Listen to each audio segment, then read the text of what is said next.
Advocate Nelson Chamisa was born on the 2nd of February 1978. He holds a bachelor's degree in political science and public administration and an LLB honors from the University of Zimbabwe. Other degrees include Bachelor of Business Administration BBA Marketing degree, Masters in International and Foreign Relations and Diplomacy MIR, Governance and Rule of Law, and a Stanford University Fellow, California, USA. Chamisa began his political journey in student politics and leadership in the 90s, where he served in various capacities. Nelson is a Zimbabwean politician and current president of the Movement for Democratic Change Alliance. He served as the youngest member of parliament in the Zimbabwe Parliament of 2003 to 2018, as youngest Minister of ICT from 2009 to 2012. Chamisa also served as the MDC Alliance's candidate for president in the 2018 general election, having previously been the leader of the party's Youth Assembly, party spokesperson, national organizer, and vice president. He is currently practicing as an advocate and registered legal practitioner in the Superior Courts of Zimbabwe. He is an advocate at the Advocates of Zimbabwe, the Chambers. In Parliament, he served as a member of the Standing Rules and Orders Committee, SROC, being a chairperson, Legal and Procedural Affairs Committee of the SROC, and the chairperson of Information Communication Technology.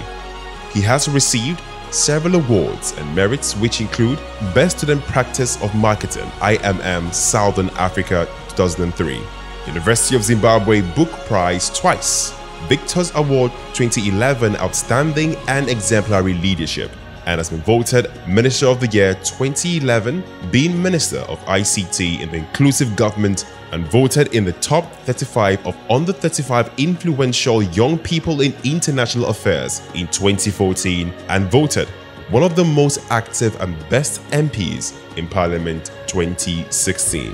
Chamisa is passionate about leading a generation of transformational leaders. Colleagues, thank you very much. Can you hear me there? Wow, thank you very much. What an honor. I really appreciate all the way from Zimbabwe. I'm so sorry that I couldn't be with you in Nigeria. I wanted to be in Nigeria to join you, to also be part of this very important platform and important event. But be that as it may, allow me to acknowledge our distinguished speakers, our officials, fellow African brothers and sisters, the esteemed honorables, senators and members of the legislature, members of government. Allow me to also acknowledge the trustees of this very important foundation and all protocol observed. Greetings to you all. I would want to start by saluting and thanking you all for inviting me to be a keynote speaker at this Bridge Leadership Foundation's 11th Annual Career Day Conference. It is a celebration, again, of the organization's 10th anniversary and the 60th anniversary celebration of our founder to this great idea, our senator. Welcome and thank you. Happy birthday to you. I would want to start by introducing myself to you. President Mandela once said that don't ever make the mistake of assuming that people know you. So it's important for me to introduce myself to you. I answer to the name Nelson Chamisa. I'm an African born and bred in Zimbabwe, Zimbabwe of Africa. I'm a leader of the Alternative Party, the alternative government in Zimbabwe. I'm 43 years old. In fact, I was tempted to say I'm 43 years young, because there's always this temptation to go on the side of age in growing old, but I grow young. At 43, I've been audacious enough to lead societal change in different leadership capacities. I've been a student leader. I've also been serving as Secretary General of student body, the Zimbabwe National Students Union. I started this when I was 21 in 1999 when I was doing my tertiary education. I was a youth leader. I've been a youth leader after being elected the national youth leader in the Movement for Democratic Change in 2000, which is the largest opposition in the country. I've been a democracy activist, a human rights defender who fights for justice, fundamental freedoms, rights, dignity and equality in Zimbabwe. I started this in 2000 when I was a student leader and a youth activist. I've been part of the constitutional movement. We have been demanding a new constitution for Zimbabwe through the National Constitutional Assembly then, the NCA. And of course, through that journey, I've also served as a parliamentarian, a legislator. I started to serve as an MP after being elected, the youngest parliamentarian in the Parliament of Zimbabwe at the age of 24. I served as a parliamentary representative in the ACP-EU Joint Parliamentary Assembly in Brussels in Belgium. I also served as the chairperson of the Legal and Procedural Affairs Committee in Parliament. I've been also a member of cabinet in the inclusive government in Zimbabwe, with an inclusive government between President Mugabe of ZANU-PF and Prime Minister Tsvangirai of MDC. We became an inclusive government under a global political agreement. I was the youngest minister then, being the Minister of ICT. If I'm not mistaken, I was just 2 years older than Senator Imoke when he became the youngest senator at 29. I'm a transformational leader. I'm a Democrat. I've been in opposition politics. And I would not want to use the term opposition because it conjures up all these insinuations of adversarial disposition to the governing or the leading party. I'm an alternative, leader because that way we are not, insinuating that there's opposition, there's antagonism, there's friction. That has been the biggest undoing of most of our African contexts in politics, that those who are in government look at those who are in the alternative as stakeholders instead of as stakeholders in governance, in leadership. I've been deputy president to President Morgan Tsvangirai until the time of his tragic demise in 2018, when I was immediately required by the party, by the people, to fill in his leadership shoes just 2 months before the election in 2018. Prior to that, I had served as a party spokesperson and also the national organizer in the party.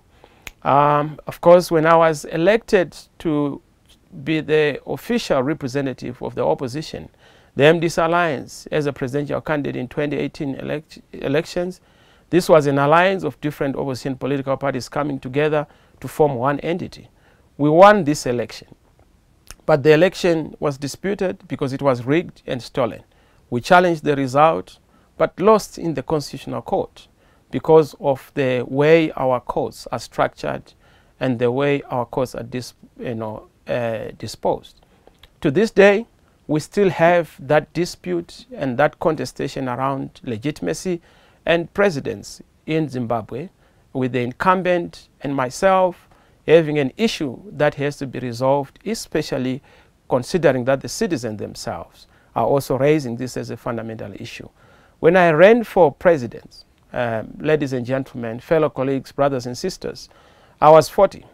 And it was not just an isolated act, but a product of a process and a journey, a 20-year journey, a 20-year process marked by a number of issues. I may also wish to just share with you that professionally, I'm a lawyer practicing as an advocate with the Advocates of Zimbabwe. I'm also a marketer and a political scientist, having studied political science and international relations. I also studied governance, democracy, and rule of law at the Stanford University in the USA. I'm a family man, married to one wife. Of course, born again, being a Christian. I'm passionate about transformation and transformational leadership, youth inclusion, participation, and involvement. I'm also passionate about the new Africa.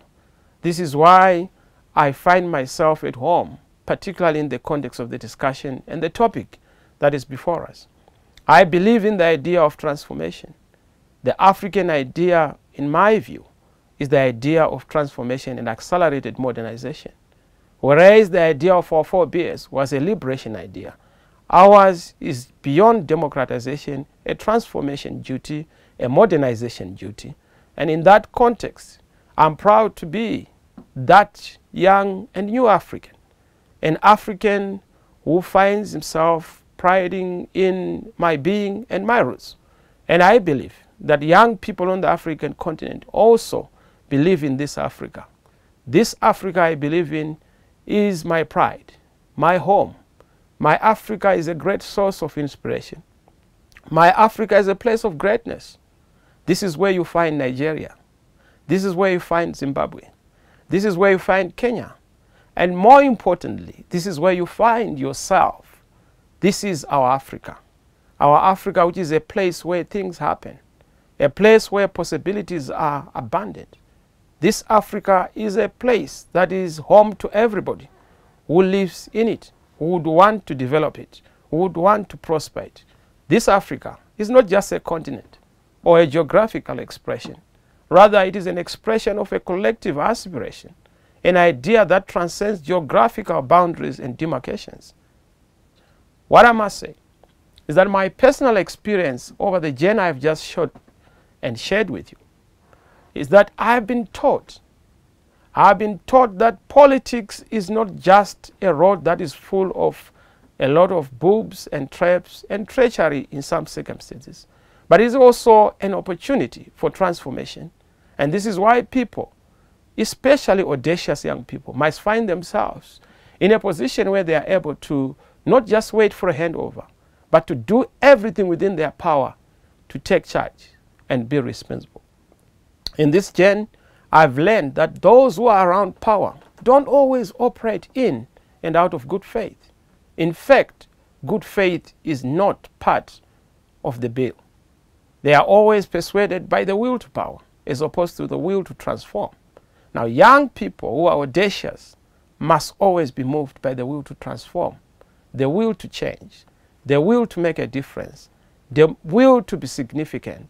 Retaining that will to transform is not just a function of conjecture. It is a function of principles and consistency and character.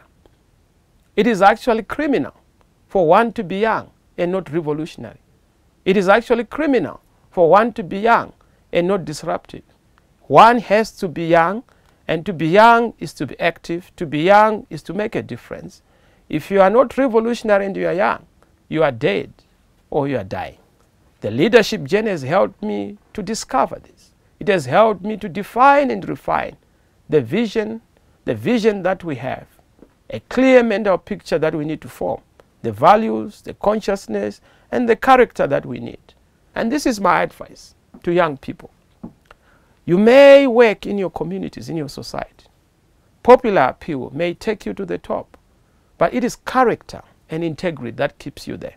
And this is what is important. Discipline, compassion, consistency to stay the course is a very important ingredient. It's an important function of character.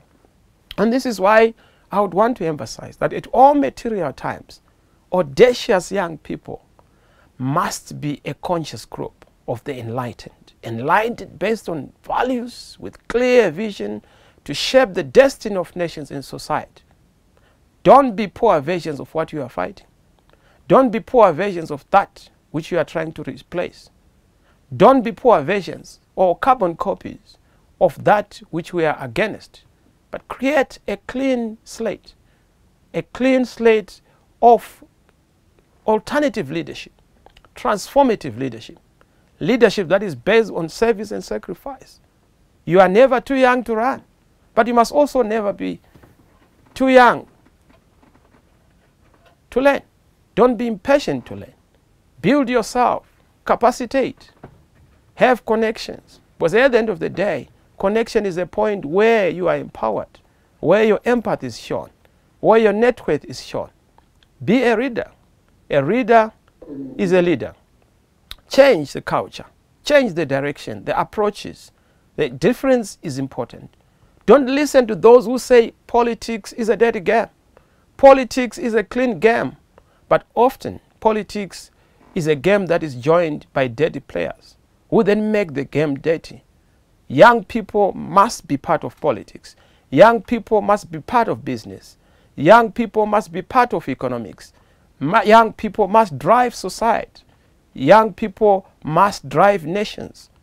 We need evidence, statistics, data-based leadership, leadership by data, managing things on the basis of information. And it can only be done by the young people.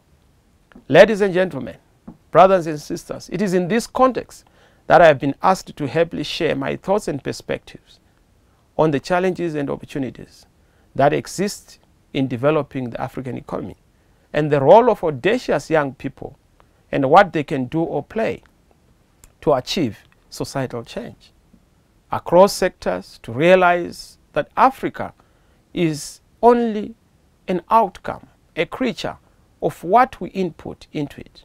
That is what will make Nigeria and the Nigerian dream come real. By the way, there is never a Nigerian dream without an African dream. There is also no African dream without the Nigerian dream. So the two are inextricably linked. Nigeria as a great country on the continent and Nigerians as a great people on the continent stand on the threshold of what could be the greatest transformation in history. By 2030, I understand that it will be one of the few countries in the world with the majority of teeming youths making up total population. That is important. And you will see that today, in the context of this very important topic or theme, the audacious youth leading societal change, when I was given this theme, I immediately leaped in joy. When I saw this theme, a lot came into my mind. I realized, and it was never of any doubt, that the key question of attracting Africans today is to ask the leadership questions that are important. To say, how do we move forward? What is this audacious youth all about? How do you become an audacious youth? What is the role of the audacious young people? How are they able to move the continent forward? How do we build this new Africa? What is it that will make a new Africa new? The courage to make the difference, the impact that you have to cause. What is the end game for this generation and for the young people? What do we do? How do we achieve transformation and modernization? And I bother to check. When we talk about audacity, we are talking about the willingness to take surprisingly bold risks, a series of audacious maneuvers and takeovers, a pattern of fearlessness, brave, unafraid, unflinching character, the opposite of being timid. And I'm glad to know that young people are that audacious. We have seen the audacity in the various spheres of life. And this reminds me of when I went to America some time back. I'd visited the United States of America for the first time. I met a brother who received me and ushered me to where I was going. He was from Eritrea. And as he was driving, he drove for almost like 40 minutes. I was wondering, because this was my first time, 40 minutes was too long to be from an airport to my point of destination. I said, but my brother, are we not lost? He pulled the car off the road and said, what's your name, by the way? My brother from Africa said, Nelson. He said, my brother Nelson, have you ever been where you are going? I said, no, I've never been there. I said, let me tell you one thing. In life, it's not possible to get lost if you don't know where you are going. That really moved me. It taught me a lesson that it's always important to know where you are going. I'm glad to say that as young people, you know where you are going, because you know that you have to be audacious and you know that we have to make transformation to society. That clarity, that picture of the future is very important. It will take you where you have to go, but it will also make sure that you also will never get lost. It's impossible to get lost if you know where you are going. And it's important to be informed by your past, because your past shapes and informs the future. But it is also impossible to have a very audacious young people without audacious goals. What are our audacious goals on the African continent? those big, hairy, audacious goals on this continent. It is to make sure that we democratize Africa. And I must say, the young people of Africa, let us agree and covenant ourselves to say we will democratize our continent. We will occupy corridors of decision making. We will crush, smash, and squash dictatorship and tyranny on the continent. We will silence the gun and violence. We will be peace builders. We will end corruption. We will defeat exploitation and subjugation. We will also make sure that we end corruption. We must transform and modernize Africa. We must build strong institutions. We must make leaders accountable and responsible in society, in the nations, in governments. We must fight injustice and tyranny. We must fight injustice and the breakdown of the rule of law. We must unite Africa. We will lead the world. Let's be leaders. And I'm glad that globally, our young people, young Africans, have been driving the national competitiveness, economic growth, and achievement of developmental goals. The future is young, and indeed the future is bright. So must be the players. Ask the young people. Look at what is happening across the world. The biggest companies today on the stock exchange are tech companies. Google, Amazon, Facebook, the Microsoft. These companies are raking in billions from youths. But the same youths are not making even millions. They are not making anything. We can't just be consumers without being producers of this information.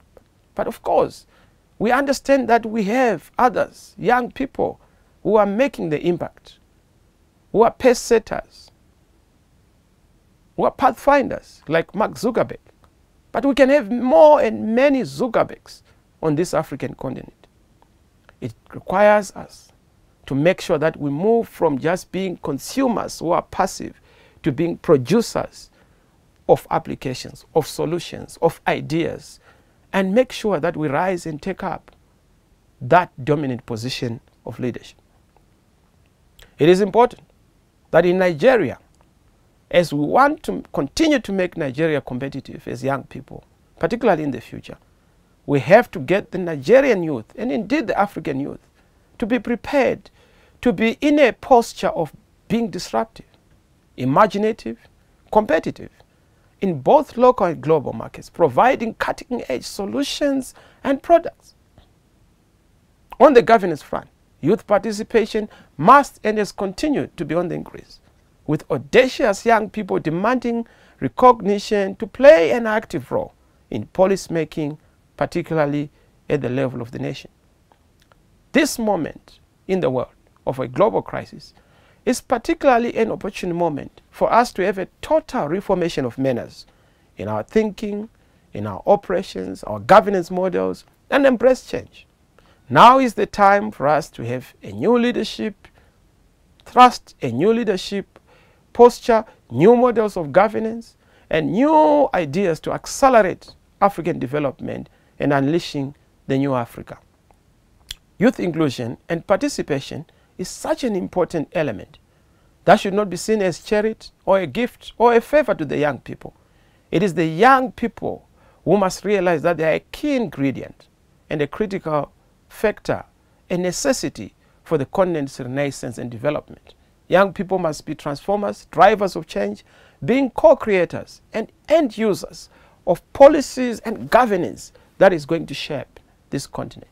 As a result of the new wave of change, audacious young people have been taking the lead in creating local and global strides among its nations, states, civic organizations, companies. One can actually find initiatives involving youth decision-making processes, building of projects, tackling of challenging issues. All is being done by audacious young people who are no longer playing second fiddle. This demystifying a norm that has been in existence for decades. That young people are passengers and not drivers. That young people are spectators and not players.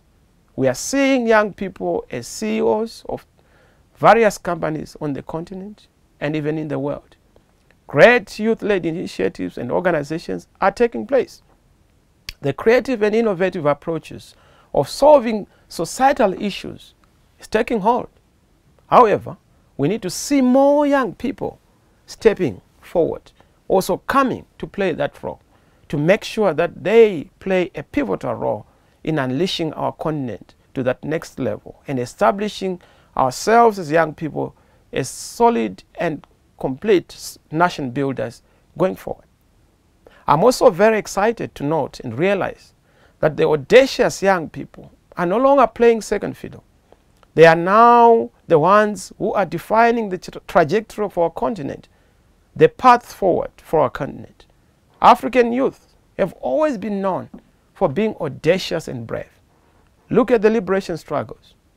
Just remember the role played by the township youths, the Soweto uprising, youth in colleges, youth and university students in campuses and colleges. They've continued to define and shape discourses and narratives that lay trajectories not just for society, but for nations, and indeed for the continent. Since time immemorial, Africa has been the most audacious and vibrant youths have been seen on the continent, globally, leading change across various sectors. A vast potential of youths are consistently continuing to make that effort to break cycles of poverty, conflict, hunger, inequalities that have continued to bedevil our continent. Our heritage and history is replete with audacious young people, our forebears, who shifted the landscape of our nations in their youth. Even in the Bible, we have people like David, who, when they were faced with the Goliaths of their time, they were audacious. They had audacious conviction. And in many instances, they were victorious. This lineage of our powerful young leaders goes beyond our liberation movements to centuries ago. We've also seen the great people who fought and founded this continent, whom we respect. People like Kwame Nkrumah, Ahmed Sékou Touré, Julius Kambarage Mwalimu Nyerere, Robert Mugabe, the young one, and not the later version. And let us all understand that these were great people who fought to preserve and prosper our country. Our duty is to advance and perpetuate their legacy and transform this great continent. It is important. And I must say that as we go forward, we have also seen the duty of informal traders, teachers, who have played a pivotal role, community mobilizers, young people who have done wonderful things. In Kenya, we had Wawira Njiru, who founded the Food for Education program to address inequality in the schooling system, since many children did not have regular meals. And this initiative has been fundamental. It has been key. It has provided more than 300,000 meals to Kenyan children from this inception. In South Africa, we have Mantisa Dianti and a group of passionate young people who have been pursuing social contracts with elected officials to ensure access to water, sanitation for the poorest of communities. Her work with the Social Justice Coalition works to improve policing and criminal justice system, while their local government program drives their agenda for informal settlement services and infrastructure. In West Africa, you are all aware of Yaga and this very important team that led the process we have seen is very crucial. You remember the program led by my brother Samson Itodo and Cynthia Mpamalu, having been agents of change, raising awareness among young people about the opportunities and the urgent need for their participation in political processes, while it's also advocating for legislation that ensures this participation. You know that there was Aya Chebi, who has been a prominent voice in amplifying the powerful solutions youth are driving from the ground up. In South Africa, you know the Fees Must Fall campaign, largely driven by young people, young students on our continent. In Malawi, we had change, where the Malawi human rights defenders, defended by young people, led by young people, the civil society. In DRC, with La Lucha, citizen-led movements have brought numerous cases. They have also brought cases of state capture and corruption into light, and making sure that they hold truth to account and truth to power. Our youth are leading these movements, and their work must be supported to remove the veil of secrecy, to remove that which continues to perpetuate impunity. Nigeria has many examples leading, of change by youth. We had the issue of End SARS movement, which has been an inspiration on the continent, when young people resisted police brutality. Not too young to run, and ready to run campaigns, led by Yaga, as I have already indicated, are very important and exceptional examples of inspiration of audacious youth. Women are continuing also to lead efforts to rehabilitate former Boko Haram militants into their communities.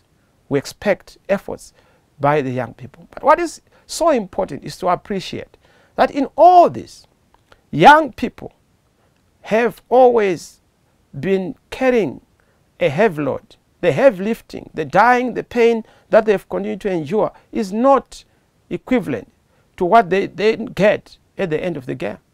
They have not been given the respect they deserve. They have not earned the respect that they should earn because we are not understanding. So where should we be? As I go into the critical things we must be looking at, we need obviously to look at the most important thing, which is to have a value-based leadership, to capture the current opportunities that are going to be there for us to transform, industrialize, and move Africa forward as we build Africa from bottom up. We need deep conviction, integrity to raise this awareness. It is very important that to understand this, we have to understand the challenge that we are facing as Africans. It's not possible to have a solution without a clear articulation of the diagnosis of the problem. That prognosis of the solution is very important. And I will then go to the second item, which is the leadership challenge which we have on the African continent. What is the African challenge? I would say today Africa faces one problem alone. Today Africa faces one challenge and one challenge alone, and it is a leadership challenge. The African problem is a problem of leadership. It is a leadership problem. Everything we see upside down, everything we see in shortage is but a shortage of leadership. Nothing more, nothing less. Today, the continent continues to have a multiplicity of evidence of the shortage of leadership in health, in education, the challenges we face. UNICEF just gave a startling statistic that 5.2 million children under the age of 5 die. And that is dangerous. Well, most of the deaths are actually happening in sub-Saharan Africa. A shocking revelation was made by UNESCO that most of the children are actually excluded from education. Over 1/5 of children between the ages of 6 to 11 are out of school, followed by 1/3 of the youth between the ages of 12 and 14 who are actually out of school. And without dealing with this issue on an urgent basis, Africa is in trouble. But to be able to deal with this, we need audacious young people who are going to confront the reality that we face and move the country forward. The majority of our young people, as you know, are struggling to put food on the table. Let it be understood that as we move forward, education is going to be key. Education is going to be very important. The desperation that we see affecting the young people is a desperation that we must be able to deal with. It's very important that as we deal with this, we are able to move in a direction that will help us, a direction that will make sure that young people are not subjected to drugs, to substance, to abuse. The majority of our young people are struggling to put food on the table, let alone improve their educational skills and even have better economic prospects. Even those who possess educational qualifications enter into this abyss of unemployment, joblessness, and even few job prospects. This desperation is a driver in the bus of vulnerability, which has many destinations. The destinations of extreme poverty, destinations such as slavery, manipulation, drug abuse, even human trafficking, substance abuse, not to even mention death itself. Outside the economic inclusion, the structural transformation, economic development benefits only accrue to a few. Economic development without democratic governance and fundamental structural transformation is not sustainable. It is simply a ticking time bomb for the continent. It is both shameful and ridiculous, even absurd, that the continent that ranks as the most endowed in natural resources, both above and beneath the ground, is full of hopelessness. The poor and starving people. Our collective conscience as African leaders, as scholars, must be such that we are able to move even policy experts, our activists, our artists, business people and citizens to not allow this to continue. We can't ignore the plight of the young. We have to do something and let the young be at the forefront of doing something about themselves. Today, you look at the challenges that are emanating from this leadership challenge I have underscored. This leadership challenge I have underscored makes it so ridiculous and bizarre that the vaccine rollout during the COVID-19 pandemic is unequal. Western nations have strongly opposed Africa's attempts to challenge and change this trend. We have seen it.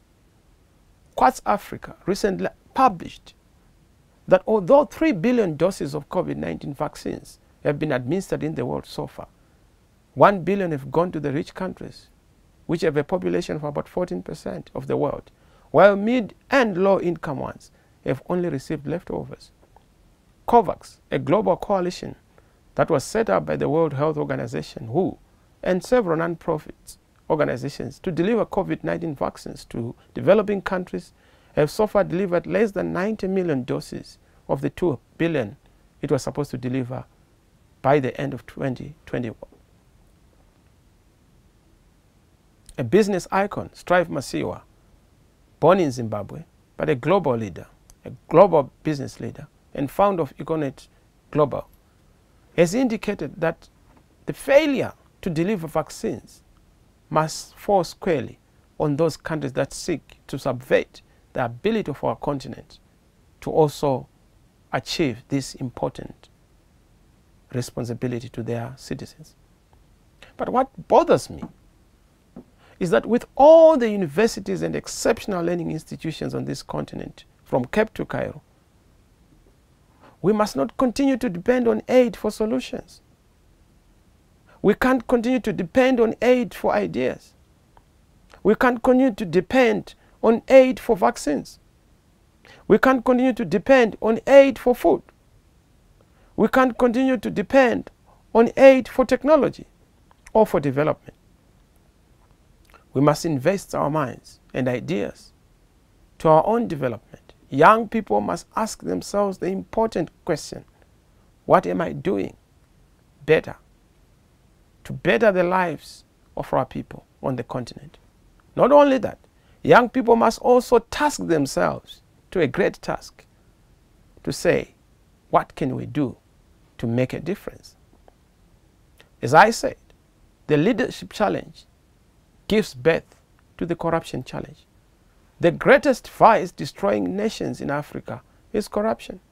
Corruption is now a religion in Africa. Most leaders have been caught with sugar granules on their mouths, literally with their hands in the cookie jar.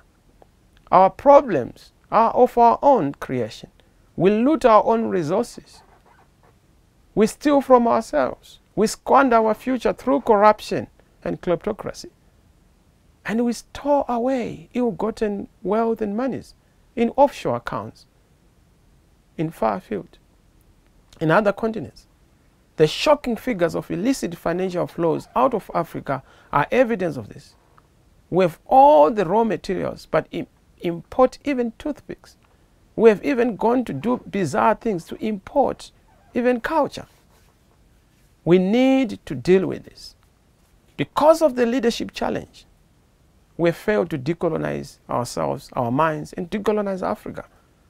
If we seek to shift the global landscape significantly, which we must do, and which we must, it is important to construct a narrative that includes equal opportunities for all Africans, for African economies, for African governance, for thought leadership to take root and to be embedded so that we embrace our identity.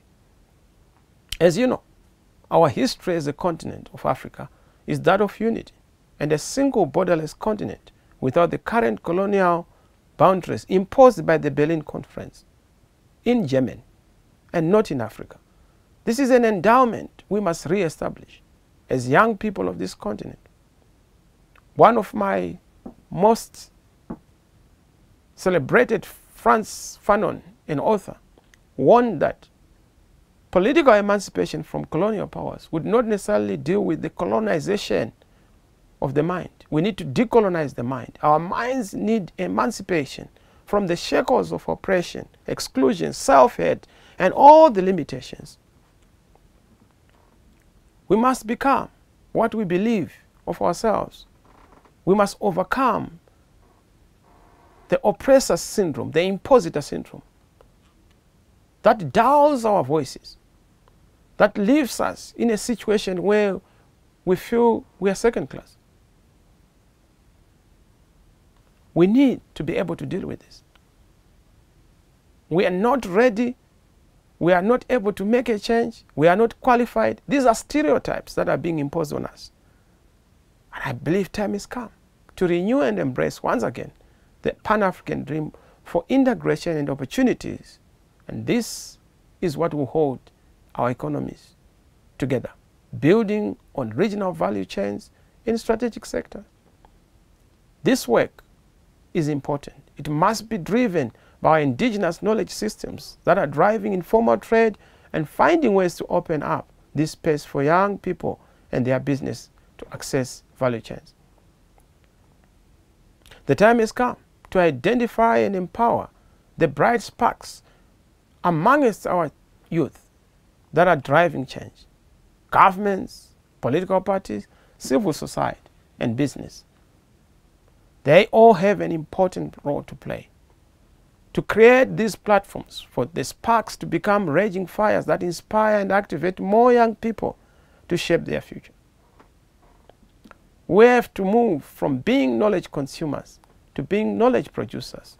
For far too long, we've designed our systems on the back of colonial education systems, theories of development, and similarly, the outlook of possibilities has been shaped by these perspectives that are narrow and limited.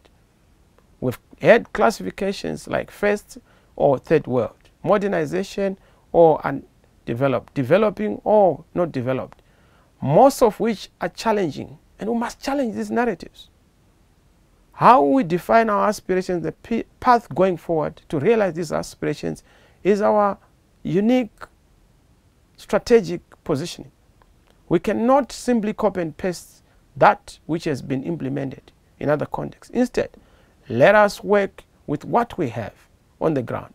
While we are embracing opportunities that digitization, artificial intelligence hold for us to leapfrog our economic transformation, we need, as a matter of mass, to build on economic development that is based on sustainable change, transformational change. How we manage political accountability and democratic transitions in the midst of many warring trends is a critical component and of critical importance. We have seen the rise in authoritarian consolidation, state capture, the independence of institutions like our electoral management bodies, and the judiciary must be maintained and protected jealously, guarded jealously. From Eswatini to Uganda, Zimbabwe, Cameroon, and many other countries in Africa, we have seen violent crushing of our youth as they demand better leadership, as they provide better leadership. State capture is the dark hand that will cripple our ability to transform our society. Disputed elections continue to be a big issue. Africa can be turned into a hotspot of good governance, accountable leadership, responsible leadership, modern leadership. But alas, it has been turned into an outpost of tyranny. Those who are running Africa are ruining it. The forces of autocracy are on the rampage, turbocharged in repression and oppression. We are witnessing the scourge of unaccountable power. we've had a new wave of private power militarists that either operate above the law or outside the law or without the law. Africa has to a certain extent mutated and been sliding back on fundamental issues that we're supposed to deal with. Yes, we were born out of an armed struggle, but the cornerstone of the armed struggle was civilian control. But the absence of rules, laws, regulations of armed outfits is what will reduce our important military institutions into being banditry outfits. Such is the danger we see in our other countries, where militarism runs the risk of negating the gains of independence and liberation. We're witnessing the rise of the phenomenon of elections without change. This is the dangerous path we have been on. It's a dangerous phenomenon on the continent, where we have seen, particularly in countries where opposition or the alternative never wins, elections are just a ritual, but rigged and contested, producing unstable and illegitimate governments. Coloniality and the rising of new imperialism is also a big issue on the African continent. If colonization was bad when it was done by the West, it must be bad if it is done by the East, North, or any side or direction. It is equally wrong. Fighting colonialism, imperialism, slavery, or any form of subjugation is an imperative responsibility. Self-determination, sovereignty, self-governance remain very critical. African struggles must and shall continue to be rooted in the African worker, African women, African youth, who must be the pivot of all the struggles on the land. Bread and butter issues are key and must be advanced. God did not create us to eat and die, but to leave a legacy of a great African continent, a legacy we are able to bequeath to future generations, a legacy we are able to say we did our bit and we did it to the best of our ability. We need a shared African dream. We need a shared African promise, our shared values, strong institutions and integration. The new Africa will be anchored on leadership, entrepreneurship, creating the next generation of African entrepreneurs. And it will take a new education system, a problem-solving mindset, a multidisciplinary learning literacy, technology literacy, leadership principles, making sure that our education is not just about regurgitating history, but about scoping and sculpturing future concepts and narratives that will change our nation and our continents for transformation. Society must produce and celebrate entrepreneurs, innovators, researchers, job creators, business builders. Celebrate even patents, new knowledge systems that are meant to take us to that level. Technologies should be also embraced. The Internet of Things, blockchain technologies, fourth industrial revolution. We need to make sure that we embrace nanotechnology, autonomous vehicles, drones, in our quest to make sure that the continent is indeed a transformed continent. We can't do this without building on infrastructure, having an enabling environment within which good governance thrives. Government policy, macroeconomic stability must also be sorted out. We must seek to put in place pillars of civilization, pillars of water, pillars of power, pillars of transport networks, pillars of ICT, and pillars of housing. These are critical lines of civilization we must put in place. Young people must lead in peace building. Change relates to quality of life. We cannot have natural resources, beautiful environment, yet dying of disease and living in squalid conditions with donations. Change demands that we all prosper through equitable allocation and wealth beneficiation of our natural resources and sustainable development. Change relates to a mindset. We cannot be a continent of young people without the young driving the continent. While we must celebrate those who are leading the way in various sectors, change must mean that the youth must take center stage, a leadership role in societal development and continental affairs. The liberation movement was not a joke. It was not led by cowards. It was not a bunch of cowards, but it was led by strong young women and men, brave lions, who showed courage. Courage to make a difference. Courage to change a future. We must resist this temptation of hopelessness and make sure that we persuade each other of the clarion call of now, the duty to make a difference, the duty to make an impact. We must bear the new Africa. But what does it mean to make a new Africa? It must be a new consensus of what a new Africa must look like. It must entail a new agenda, and in my view, it must actually make sure that we bury all the relics of colonialism, and we should continue to ride on the future that is awaiting us, and bury the tired excuses of blaming the past for all our circumstances, and press the case for transformation. We need transformation of our generation, and you know that transformation must be led by the young.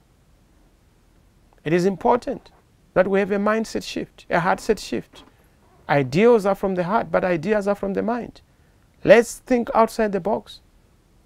Let's have this very important perpetual question, incessant motivation to be different, to be job creators and not job seekers, to be employers and not to be employees, to be leaders who lead not on the basis of what they want to be, but on the basis of what they want to do to make a difference, to be thermostat leaders and not thermometer leaders. Thermostat leaders change the environment. Thermometer leaders just test the environment. We need a generational, intergenerational consensus led by the young to transform systems of governance, to transform structures of governance, to transform institutions of governance, so that we are able to cause agrarian transformation, industrial transformation, and technological transformation. It is important, and you must remember that yes, in as much as we need the skill to lead, there must be an important aspect of the will to lead, to build the capacity to lead, administer and build and formulate policies and deliver on them. That is what we must do, so that we are able to develop leaders and a leadership, regenerating development leaders who are going to be a continuous enterprise unto our continent. This is an important one. This is an audacious generation. We can do it. We can take the land. Don't freak the giants. If you are not too young to vote, you can't be too young to be voted for. Young people, go and occupy all the chambers.